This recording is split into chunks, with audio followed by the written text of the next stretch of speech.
Thank you, Chief Douglas, and thank you all for making the time to be here with us this morning. The Nevada Department of Transportation is very pleased to announce that State Route 156, Lee Canyon Road, will be the first road to reopen to the traveling public at 6 p.m. today. State Route 157, Cow Canyon Road, will be open on Friday, November 3rd, and State Route 158, Deer Creek Road, will be open on Friday, November 10th.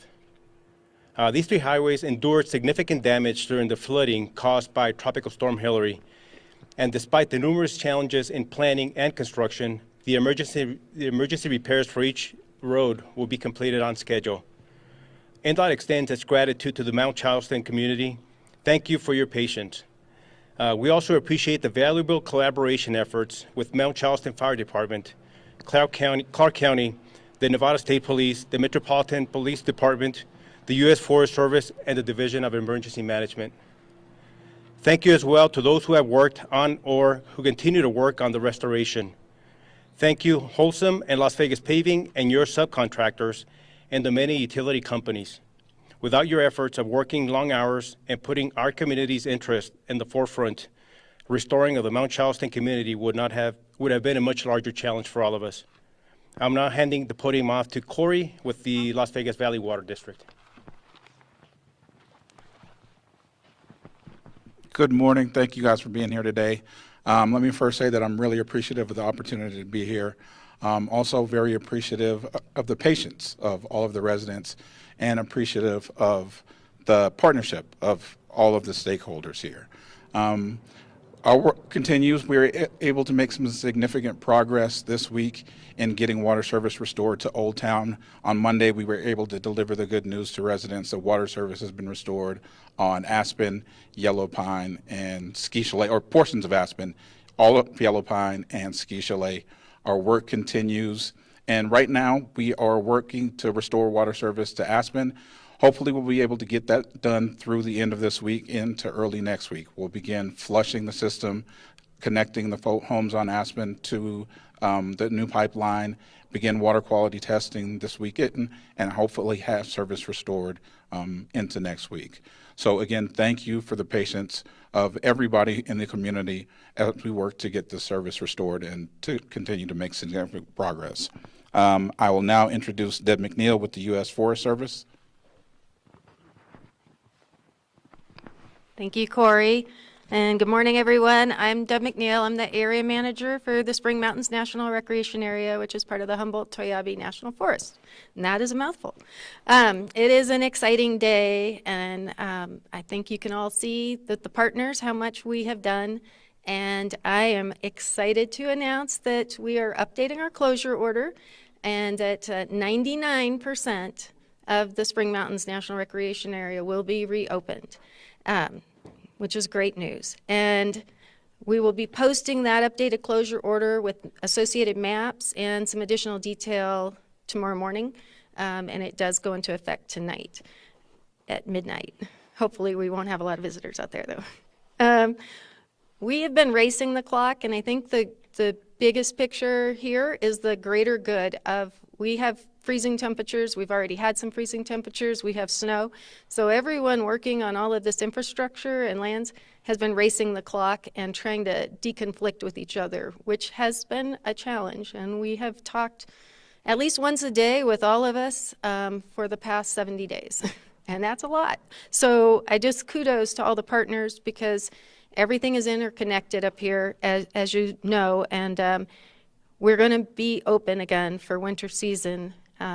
That said, while the vast majority is going to be reopened, it is sad to say there will be some sites that are going to be closed, and the closure order will be for a 2-year period. Those sites that are closed are hard closed generally because they're kind of gone. Someone yesterday gave me the quote of the site formerly known as the trail where Mary Jane Falls was. It is not there. There's not a trail, there's a cavern and a canyon. So the goal at this point going forward is to keep in mind that those areas that are closed because it's not accessible. There is not a trail there. The drainages are damaged and unstable at this point. And so while we go forward, we're going to be assessing, pursuing funding, and trying to find the best way to rebuild and in many cases reroute the trails, because the destination is the waterfalls, right? But we can't get there from where we used to get there. So that's going to take a little bit of time and some engineering, and then of course we're pursuing funding, both disaster release and Southern Nevada Public Management Act funding. So that was a big word. We are going to be opening the areas, and of course the road construction is going to restrict some access. So we're hoping, so tomorrow we will be opening the Old Mill picnic area. It normally would be seasonally closed, but we're going to go ahead and open it. And the Sawmill Trailhead and associated picnic area in Lee Canyon. Next Friday, we'll be able to open the Visitor Gateway and Kyle and Fletcher View. So that's a campground and picnic area that are open year-round, and the majority of our trails. So I think the biggest thing is just please be patient. Sites will be open, and as soon as you're accessible, and then hopefully we can help enforce the closures with keeping the people safe so that Mount Charleston Fire and Metro Search and Rescue can actually get in and help as needed. So, and with that, I'm going to turn it back over to Jason, Chief. Thank you, Deb. I just want to reiterate, too, on behalf of Mount Charleston Fire. So those areas that are closed, my staff has assessed those areas. So if people are going to go and break those closure orders, it's going to be very hard for us to get in there and get people out of there. Like Deb said, the trails are very damaged to the point that 2 years to repair. That's a long time. I've walked a lot of those damaged trails with my staff just to see if someone does get back there. It's going to be very hard for us to get there, as well as Metro too. That's going to be helicopter operation. So I just ask the public, as we're sending this message out, please be respectful of those closures. Don't go back there. It's just one of those areas that it's going to be hard if you go back there for us to rescue you. Another thing I'd like to say, I'd like to thank all of our partners behind me here. It's been incredible to watch the work. It's been a very safe working environment with the amount of trucks that have been going up and down the highways. It's been incredible to watch, honestly, on the fire side. Just the amount of equipment, NDOT, their contractors, it's very incredible to see how much work's been done in this short period of time. And with that, we're going to go ahead and open it up for questions. So if we have any questions. I can ask you, the people who do end up going against these orders, do they face any fines like they were the past 2 months? I'm gonna defer that to Deb, and I believe there is, but she can give you more information on exactly what those fines look like. Hi, yes. So the closure order language is the same. That's in the Code of Federal Regulations, and it's a maximum of $5,000 per individual or $10,000 per group for willful violations, as well as could be up to 6 months in jail. So I think it's important to note the closures are not about the fines and the funding. It's about people's safety.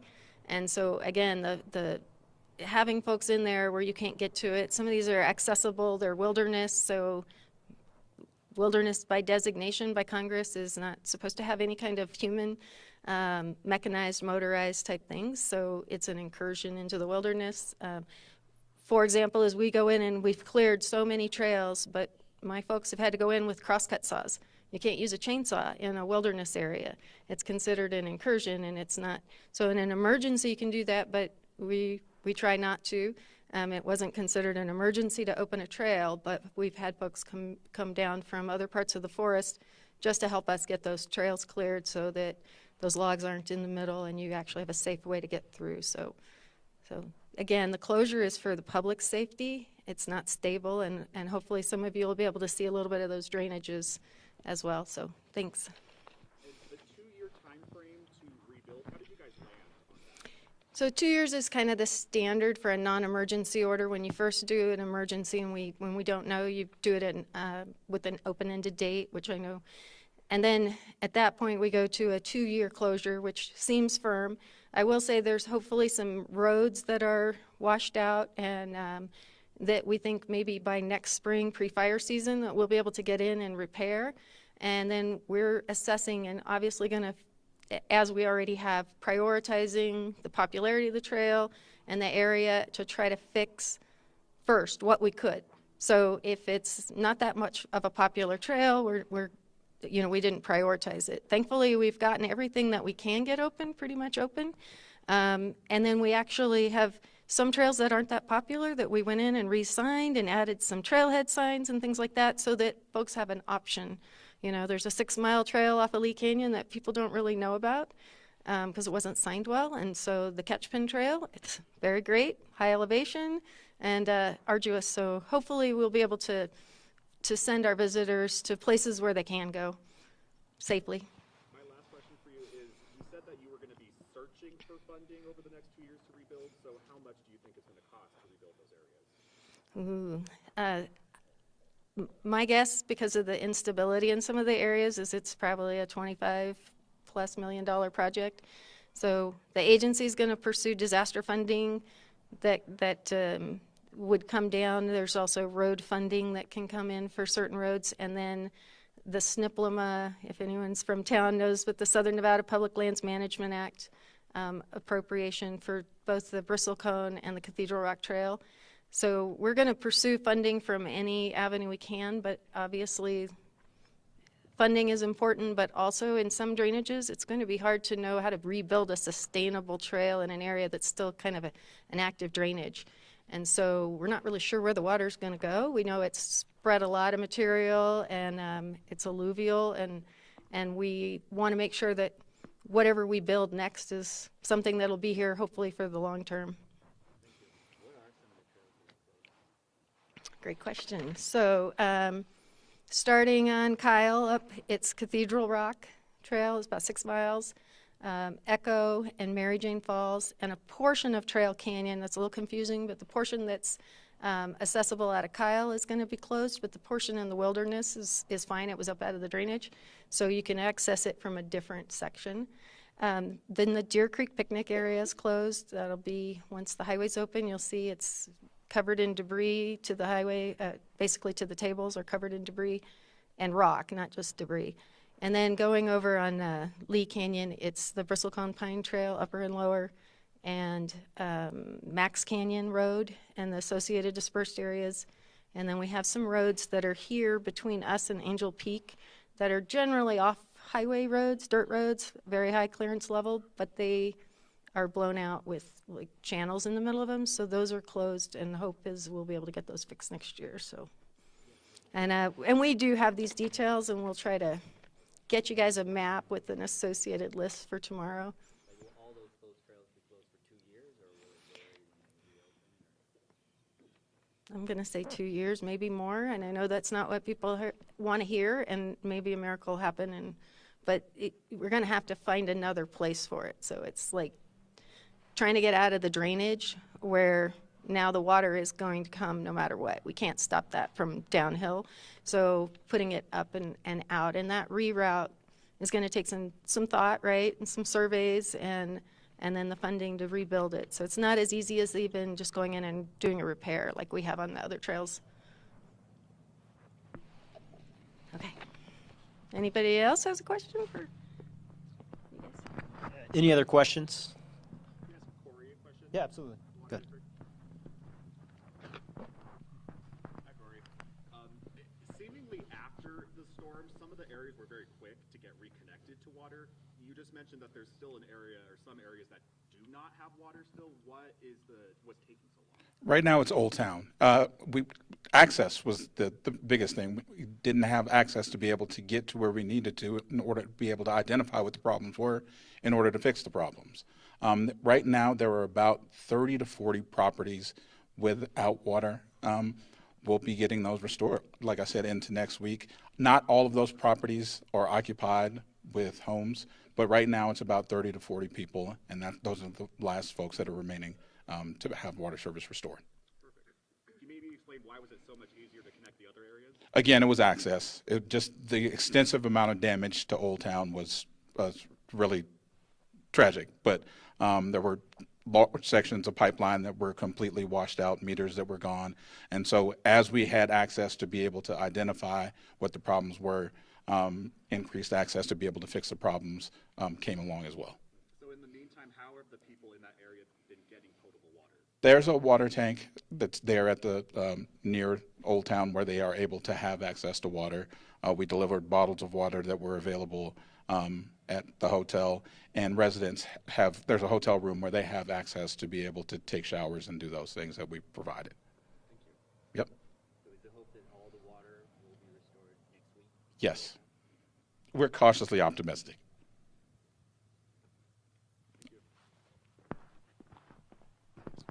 All right, any other questions? Good. Yeah, absolutely, Mario. Hey, Mario. Morning. A couple months ago, you were mentioning how you were anticipating the long road ahead to fix these roads. You did mention also that there were going to be some differences in how you were approaching the rebuild just to keep them sustainable for any, other future potential storms. So can you talk to us about, did you do anything new fixing some of these roads? Absolutely. For example, on State Route 157 and 156, we've armored the shoulders with large boulders, and then we grouted the gaps between the boulders with concrete, so that in the future, if we do get a similar storm event, that the shoulders or the road will not wash away as easily as before. So we've also upgraded our drainage system for storm sewer systems.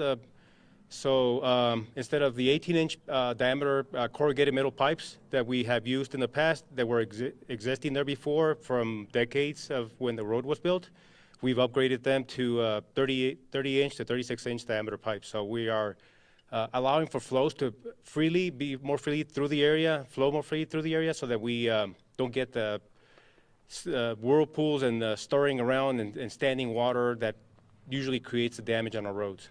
So. And then I know that you guys got a $500,000 Federal Highway Administration grant to help fix some of these roads. How important was that? Well, working with FHWA has been a tremendously great relationship. We've worked with them in the past on many other disasters of this type.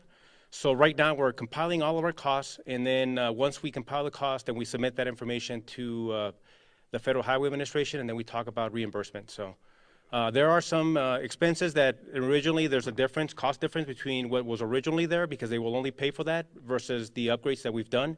And so there's that dialogue between us and them about that. So. So I know you said that you're compiling the information. Is there any estimate of how much it took to refix these? The entire endeavor has been around $11 million. Yes. That's with the upgrades? That is correct, yes. Thank you. Mm-hmm.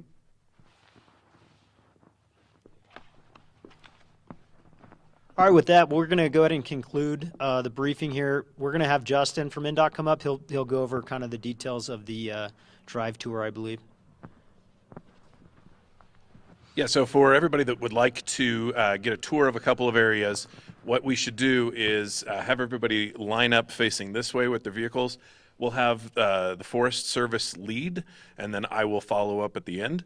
So we'll probably be about 35, 40 minutes. We'll only be able to make a couple of stops, but hopefully we'll get to see some of the progress that's made, but also see some of the damage that's still left to fix some of the trail sites.